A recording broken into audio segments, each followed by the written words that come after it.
Over the past week or so, there have been many small developments when it comes to James Gunn and his DCU, Zack Snyder and his DCEU, as well as the future of DC amidst a potential Warner Brothers company sale. But rather than making a video every time something minor happens, like Zack Snyder posting another photo of Batman, Superman, or Joker, or James Gunn teasing Brainiac in his upcoming Man of Tomorrow movie, I prefer sometimes to just observe the different moving parts first, and only then zoom out and share my analysis with you. And when I look at the big picture right now, I would say that we're all witnessing a sort of quiet, secret war going on between James Gunn and Zack Snyder, at least behind the scenes. And in this video, I'm going to explain where I think each of their mindsets is right now, what measures James Gunn is currently taking to try and hold on to his position as co-CEO of DC Studios, while Zack Snyder cleverly lobbies to bring back his own creative vision to DC. I'm also going to share with you who I think is currently in the lead and who I think will be the ultimate winner. Now, I've had some people ask me recently why in so many of my videos I like to remind people that I was one of the first to declare Superman a box office flop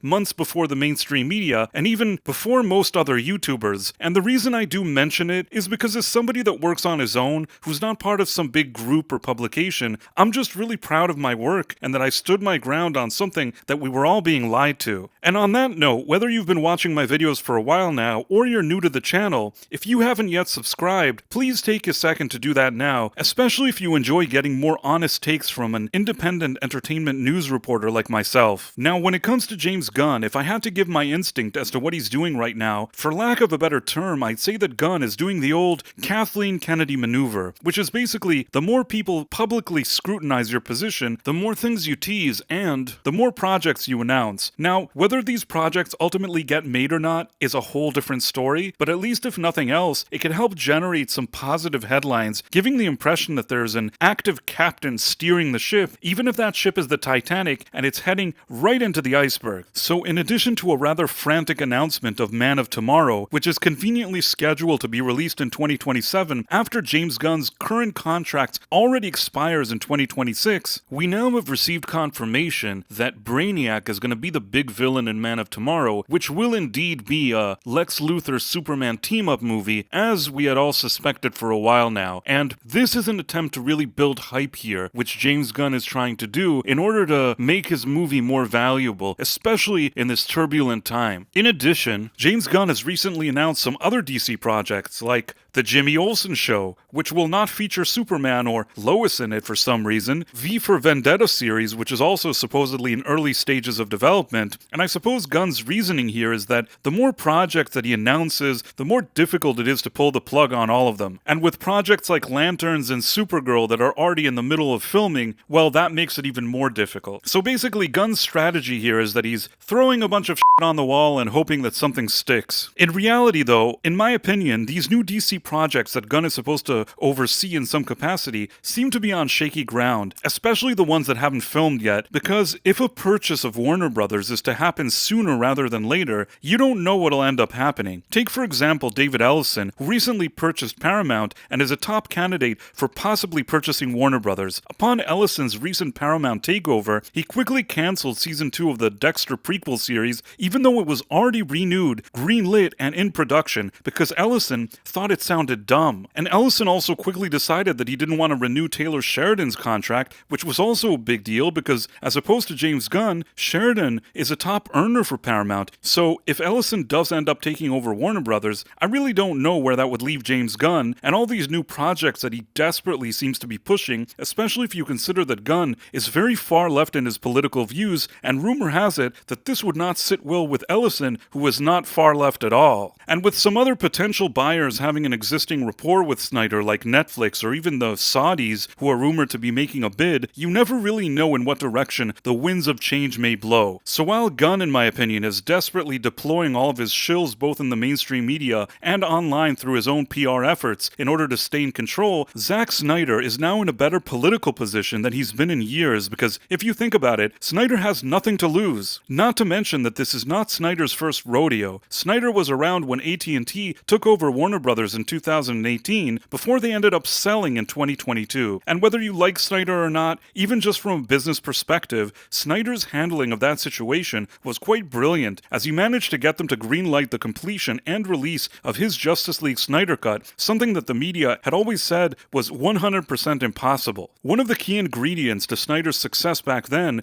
was that he knew how to rally and mobilize his fans and to capitalize on a sentiment of uncertainty that often comes with the arrival of a new corporate regime. And even though Snyder can't know for sure who will end up controlling Warner Brothers, or if and when a sale actually goes through, he knows one thing: James Gunn, in spite of all the PR spins we've been seeing and hearing, is failing. And while current Warner Brothers CEO David Zaslav seems to have chosen to present Gunn as a success right now in order to keep his stock price high before a potential sale, this type of corporate saving face probably won't last forever, especially after a change in leadership. Now, I know that we've seen some recent well-timed fluff articles in Forbes hailing Gunn's Superman as a financial success and his Peacemaker a rating success, but in both cases, a more thorough examination of the facts really causes those narratives to fall apart. Again, because any place that claims Gunn's Superman has made money is doing so after including money from sponsorships, merchandising, and streaming revenue. The thing is, those are not the determining factors if a movie is considered a box office hit or not. When it comes to the theatrical release of Superman, that movie lost money at the box office.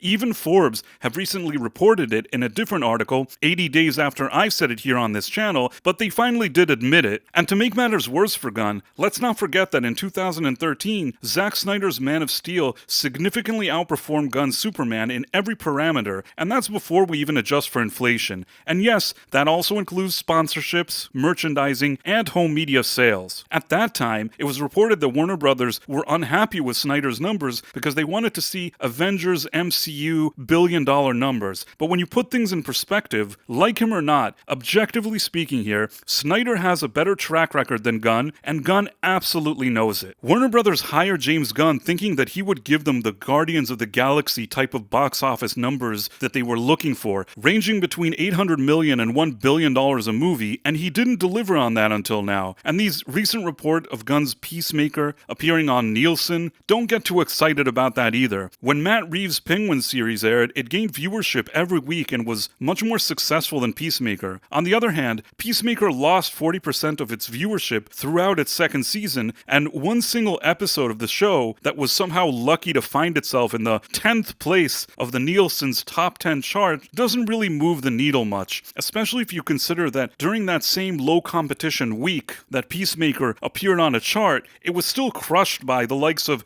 Tulsa King, a series led by a 79-year-old Stallone, and a couple of baking shows. So yeah, not really much to write home about here. As for Snyder, I know people keep getting excited about how he's posted a picture of Henry Cavill as Superman on Veterans Day, how he seemingly teased a Justice League 2 with Jared Leto holding up a sign in that Instagram photo he shared, and that he's posted a Batman image saying that there's more to come. But as confident as Snyder seems, I still maintain that at this moment in time, even Snyder, who is a seasoned politician, can't know for sure how things will turn out over at Warner Brothers. But regardless, from Snyder's perspective, he certainly doesn't owe anything to Gunn, so he's rallying his fans and hoping that once again, amidst all of the chaos surrounding Warner Brothers and DC, Snyder will somehow emerge victorious. As for his odds right now, I would say that they're probably around 40%, which is the highest odds that I've given Snyder until now, but I do see how persistent he is and how much faith he has in this, and with Gunn not performing well, it seems like Gunn is in the hot seat. So if I had to say who is sort of winning this battle, I would say that it's Snyder, but I will say this,